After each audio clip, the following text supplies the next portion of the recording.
अल्लाह का हुक्म मां जी। हाँ जी पुत्र मनिया, अल्लाह दी रजा। पुत्र सारे मेहमान चले गए हैं। हाँ जी मां जी, सारे मेहमान चले गए। तेरे प्यो तो बगैर एक घर खाली खाली लग रहे।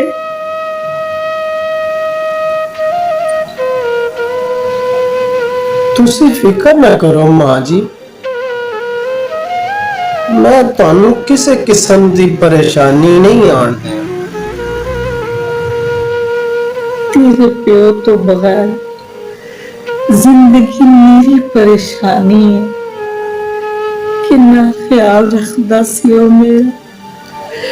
मेरा ही नहीं, सर पिंड का ख्याल रखदा सी ओ।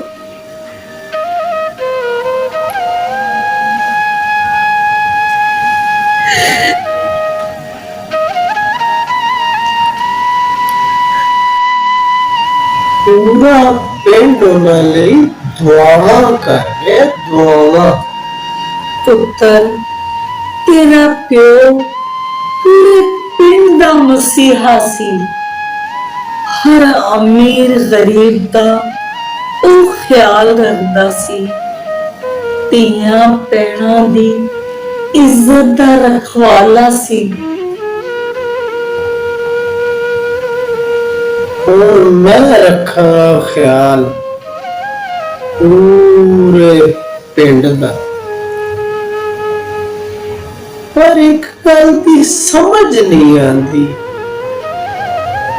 पूरे पिंड आले मैनू इज्जत दी निगाह नाल नहीं देखदे। पता नहीं क्यों। नीयत ते नजर ठीक होवे ते हर कोई इज्जत करता है।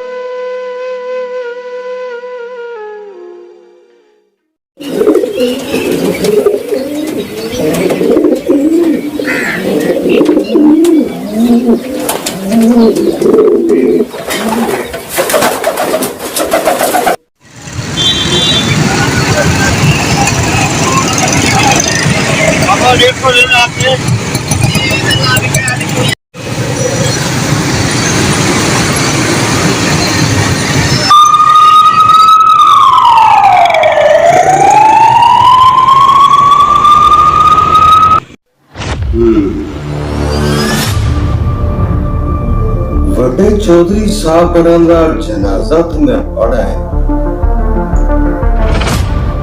सोचने वाली गल कि बड़ा चौधरी अपनी मौत मर नहीं सकता।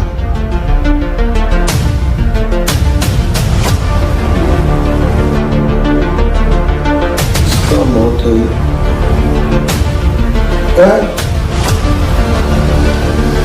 तेरा सराग भी दब भी जाए।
माफ कर देना वड्डे चौधरी साहब।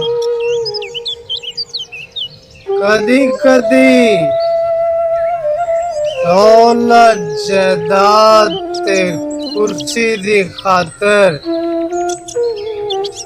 रस्ते दी रुकावटां हटानियां पैंदियां, क्योंकि रुपया पैसा दौलत जायदाद मेरी मजबूरी से ये मजबूरियां बहुत खुश करवा देती। ते रही गल अम्मी दी, अम्मी दे बारे तुसी बिल्कुल परेशान ना हो।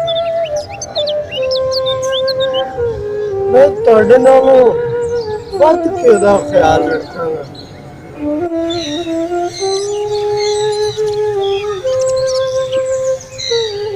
लो फिर बड़े चौधरी साहब,